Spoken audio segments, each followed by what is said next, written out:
Okay, g'day all. Welcome to another video. So I've got something hopefully really interesting today, something completely different, and I'd like to do a couple of these videos. This is just programming puzzles. Do you know for loops in C++ or C#?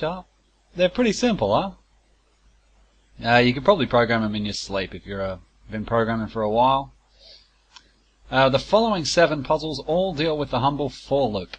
Some of these are aimed at beginners, and others, I believe, will test even veteran programmers. Hopefully it's a lot of fun for everybody. Everybody that likes to program, that is. Alrighty, so ground rules. First of all, these are the rules to the puzzles. And maybe some background information too to help solve some of them. I've tested my answers in Visual Studio 2012 using C++ and C#, and they all work fine.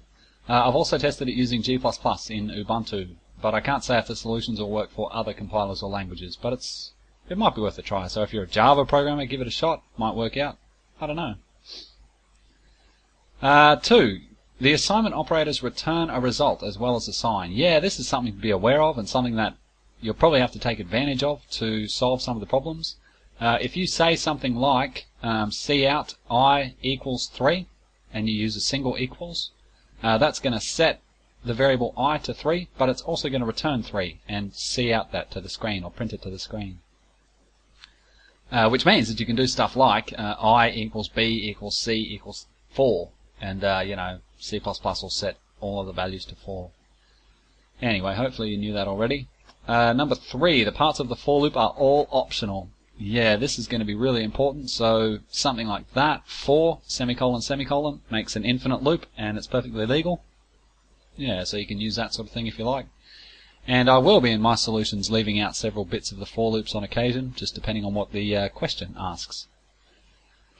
Okay, number 4. In reality, solutions will eventually overflow the 32-bit integers and produce incorrect sequences. But this is not really the point. Yeah, the important point is the generation of the sequences. So just kind of pretend that you've got integer variables that can hold infinitely large numbers. In reality, 32-bit integers are really quite small if you're doing things like factorial or powers or things like that, but I'm not really concerned with that. It's just a generation of the sequences that I'm looking for. Number 5, you can use multiple variables within a single for loop. Yeah, you can, rather. I don't know how common knowledge this is, but you can set up as many variables as you want in a for loop, and you can do more than one iteration or decrement or whatever you like, really, in the parts to the for loop. So something like this, for int I equals 0, j equals 0, and then in my increment part to the for loop, I've incremented both of those variables. That's just going to count up with both variables per iteration of the loop. Yeah, so that might be worth knowing. Point number 6, solutions to these problems are valid only if they use exactly one for loop. Yeah, this is the definition of the puzzle. Do you know, I'm not sure if these puzzles exist. I haven't been able to find any anywhere else, but I think it's a really good idea. But this is my definition of how they should work anyway. So exactly one for loop, which means that the for keyword must appear exactly once in your code. And the body of the for loop is irrelevant. So, the code block underneath the for loop, it's completely irrelevant. And I'll just be putting semicolons on the end of mine. It's the sequence that we're after, the sequence of the variable. It's not, no calculation can be performed in the body of the for loop itself. Every calculation has to be performed in the actual for loop itself. Okay.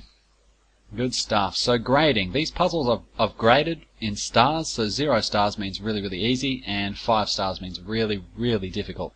We've got no 5-star puzzles today, but hopefully I'll do some more of these videos, and we'll look at some 5-star puzzles a bit later. There is a 4-star puzzle today, which will give you a bit of a taste of just how tricky we can get. It's pretty interesting. Anyway.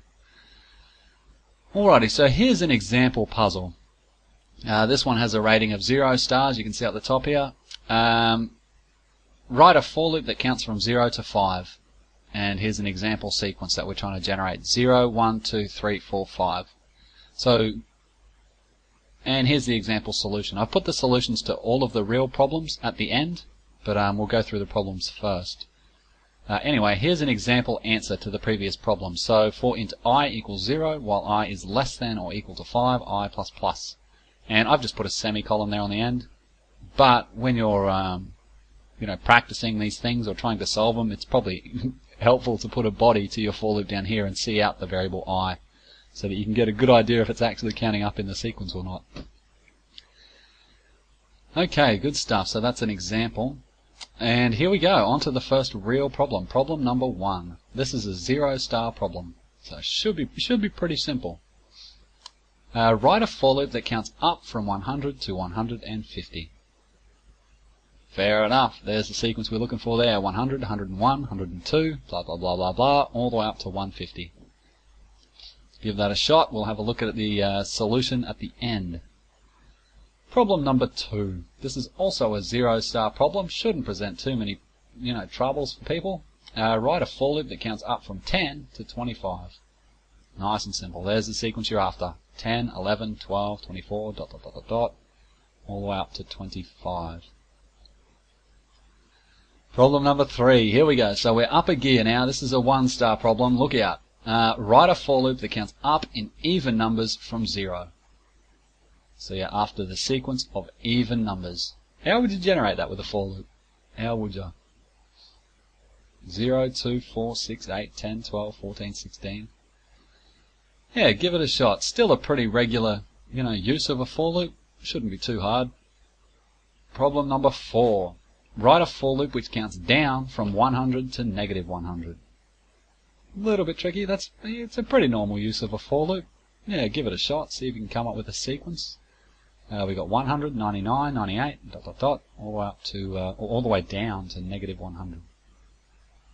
Not too bad. Problem number 5. Another 1-star problem. Write a for loop which counts up from 1 in 3s. Give it a shot. Not too hard, not too hard. A few different solutions maybe. Yeah, not too bad. This is the sequence you're after. 1, 4, 7, 10, etc., etc. Just adding 3 each time. Okay, problem number 6. Here we go. We're up another gear now. This is a 2-star problem, but this one's also got 3-star solutions. So the problem is write a for loop which counts up in the perfect squares. The perfect squares are integers multiplied by themselves. So 0 is 0 squared, 1 is 1 squared, 4 is 2 squared, 9 is 3 squared, 16 is 4 squared, and we got 25, then it'll be 36, then 49, then 64, 81, 100. Yeah, you get the point. Counts up in perfect squares. Now that's a 2-star problem unless you do it like this down here. So there's a couple of options for getting 3 stars. If you can do this, if you can get this sequence without using the multiplication symbol, the division symbol, or the square root function, that's worth 3 stars. Yeah, give that a shot. Give that a shot. It's not too tricky, but that's worth 3 stars. It's a lot harder than the 2-star version. The other way that you could do this with 3 stars is if you do it with a single variable. Yeah, so it's probable that you might first come across a way to do this with multiple variables. I don't know. I don't know. But if you manage to do this with a single variable, then that's worth 3 stars.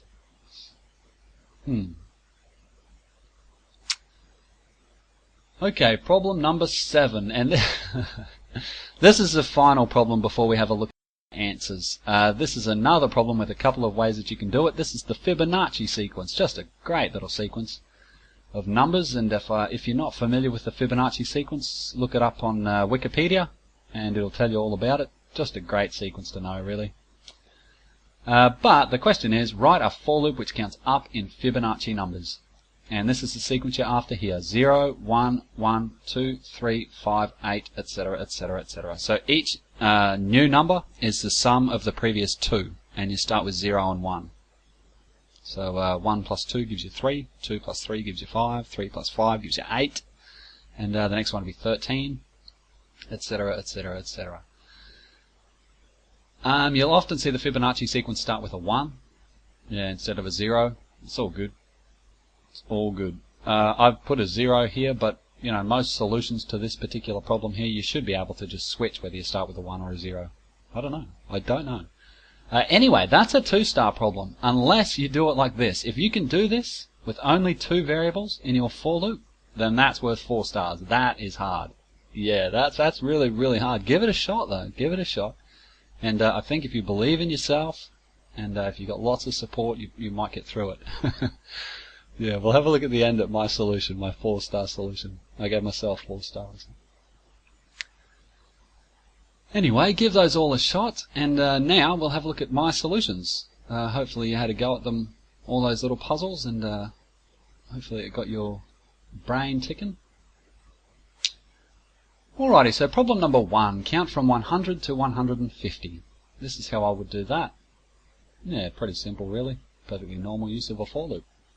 Hopefully you got that. Problem number 2, count from 10 to 25. Again, that's pretty easy. Hopefully you got that.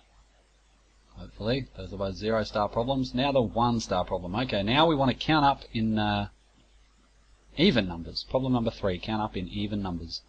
This is how I would do that. So I've left out the middle bit here of the for loop. Remember that you can do that anytime you feel like it. Yeah, for I equals 0 and plus 2 each iteration. And I've missed out the condition, so it's an infinite loop. It's just going to keep running, adding 2 to I each time. Good. Problem 3. Alrighty, problem 4, counting backwards from 100 to negative 100. That's pretty easy as well. Perfectly normal use of the for loop. We just set I to 100 at the start and keep subtracting 1 until it's negative 100. Nice and easy. Problem number 5, start from 1 and count up in multiples of 3. This is how I would do that. Basically exactly what I just said. I'd start from 1 and then add 3 each round. Hopefully you got that. That's a 1-star problem. Problem number 6. Alright, this is a 2-star problem now, and things really start to get a bit weird, but hopefully you got this as well. This is counting up in squares. This is the 2-star answer. So in this particular answer I've used 2 variables, but I've also used the multiplication symbol. So it's only worth 2 stars. For I equals 0 and j equals 1. Look, all I've done here for my answer, and maybe you came up with something similar, I just incremented j each time. So j is just counting up, 1, 2, 3, 4, 5, 6, 7. And I is being set to j times j, or the square of j. Yeah, simple as that really. Over here in the right hand side of the for loop, you could easily put this j++ by itself. You know, you could say I equals j times j, comma, j++ if you want. That would be fine. Anyway, that's a 2-star solution. But here's a 3-star solution to problem number 6. This is the 3-star solution with no multiplication, division, or square root. This is how I would do that. And this answer just here relies on the fact that the squares are all sums of odd numbers. Yeah, so the first square is the sum of the first odd number. The second square is the sum of the first 2 odd numbers. And that's basically all I've done here. So hopefully you got something like this. I don't know. If you did something different, I'd be really keen to hear. But j equals 1, and each iteration of the loop, j is going to count up 2. So it's just jumping through all of the odd numbers. 1, 3, 5, 7. And each iteration of the loop, I'm adding that to I. So that's going to give us the perfect squares without using multiplication, division, or square root. Good stuff. Alrighty, and then the other solution, the other 3-star solution to problem 6 that you might have got using a single variable. Yeah, but I used square root in my answer. If you can manage to do it with a single variable and no square root, then you've done pretty well. Yeah, put your answer in the comments. I'll be really keen to hear. Anyway, this one here, all I've done is I takes its own square root and adds 1. So it's basically I is incrementing each time and squaring with itself kind of thing. Like I is taking the task of itself and j from the first example where I had I and j. Yeah, that didn't make any sense. Well done. Have a look. Anyway, if you're using C#, you're going to want math.squareroot, not sqrt as I've got here. And if you're using G++ or the GNU compiler in Linux or somewhere else, then you've got to include the CMath header. Good, good. Alrighty, problem number 7, the beautiful Fibonacci sequence. How do you generate the Fibonacci sequence with a for loop? Well, you can do it like this. I've used 3 variables here in my 2-star answer. You get 3 stars, no, you get 4 stars if you can do it with 2 variables, but in this particular answer I've used 3 variables. So I and j I've set to the previous 2 Fibonacci numbers, so 0 and 1 is the way that it starts, and t I've used as a temporary variable. So t equals I equals the sum of these 2, which is the 0 and 1, that's the previous 2 Fibonacci numbers, and then j equals t. So j in the end equals whatever I was, and I equals the sum of them. We get the Fibonacci sequence. But, drum roll, let's have a look. The 4-star version, the 4-star answer, looks something like this, rather obscure looking octopus monster. For int I equals 0, and j equals 1, and then I've missed out the middle of my for loop, and then I've put that weird looking thing. So that also generates the Fibonacci sequence. And I mean, you probably get 3 stars just for reading that. It's very obscure. Anyway, if you manage to come up with a different way of generating the Fibonacci sequence, or any of these questions, put it in the comments. I'd love to hear about it. And thanks for watching, pretty much. Yeah, I hope you've enjoyed those little puzzles. I hope you're keen to see a few more, maybe some few more easy ones, and some more that are not so easy, including the fabled 5-star problems. Yeah, good stuff. Thanks for listening all, and have a good one. See ya.